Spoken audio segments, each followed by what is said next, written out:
এই অৰুণোদয় আঁচনিখন হল দুখীয়া মানুহৰ কাৰণে কৰা আঁচনি। চৰকাৰী কৰ্মচাৰী অৰুণোদয় আঁচনিৰ ধন আজিলৈকে লৈ আছে, যি ৰেগুলাৰ কন্ট্ৰেকচুৱেল নহয়। এই কৰ্মচাৰীৰ বিৰুদ্ধে ডিপাৰ্টমেণ্টেল প্ৰচিডিং ড্ৰ কৰাৰ বাবে সিদ্ধান্ত লৈছো আৰু আমি এই কৰ্মচাৰীসকলৰ বিৰুদ্ধে কঠোৰ অনুশাসনমূলক ব্যৱস্থা গ্ৰহণ কৰিম। অৰুণোদয় আঁচনি চৰকাৰী কৰ্মচাৰী থকা পৰিয়ালে পাব নোৱাৰে। 15 তাৰিখৰ পৰা 28 তাৰিখৰ ভিতৰত অৰুণোদয় 3.0 আমি হিতাধিকাৰীসকলক নিৰ্বাচন কৰিব খুজিছো।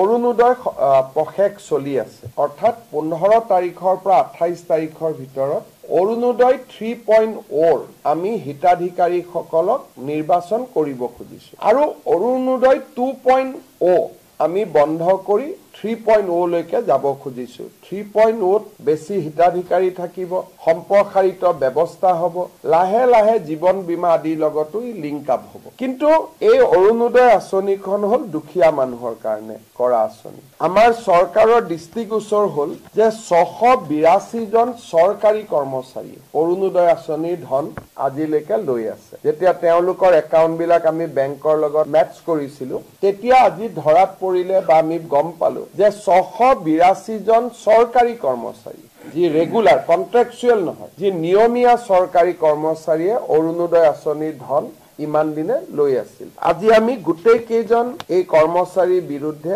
ডিপাৰ্টমেণ্টেল প্ৰচিডিং ড্ৰ কৰাৰ বাবে সিদ্ধান্ত লৈছো আৰু আমি এই কৰ্মচাৰীসকলৰ বিৰুদ্ধে কঠোৰ অনুশাসনমূলক ব্যৱস্থা গ্ৰহণ কৰিম। 682 জন আমাৰ ওচৰত থ্ৰ পৰ্টেল আমাৰ ধৰাত পৰিছে, কিন্তু হয়তো এই নম্বৰটো আৰু বহুত বেছি হ'ব পাৰে। অৰুণোদয় আঁচনি চৰকাৰী কৰ্মচাৰী থকা পৰিয়ালে পাব নোৱাৰে। সেইকাৰণে কোনোবা যদি কৰ্মচাৰী এতিয়াও এনেকে টকা পইচা লৈ আছে, মই তেওঁলোকক যাতে ডিপাৰ্টমেণ্টেল প্ৰচিডিঙৰ আওতাত আহিব নালাগে, ভলেণ্টিয়াৰী তেওঁলোকক নিজৰ নাম অৰুণোদয় আঁচনিৰ পৰা আঁতৰাই দিবৰ বাবে মই অনুৰোধ কৰিম। আৰু এই 682 জন কৰ্মচাৰীৰ বিৰুদ্ধে আমি কঠোৰ অনুশাসনমূলক ব্যৱস্থা আমি গ্ৰহণ কৰিম। আমি চৌকছ কৰিবৰ কাৰণে ডিপাৰ্টমেণ্টক অৰ্ডাৰ দিছো আৰু যদি আপোনালোক কোনোবাই ডিটেইল বিচাৰে 682 জনৰ নাম ঠিকনানো কি যদি জানিব খোজে, আমি নাম ঠিকনাখিনিও গুৱাহাটীত আমি ৰিলিজ কৰি দিব পাৰিম।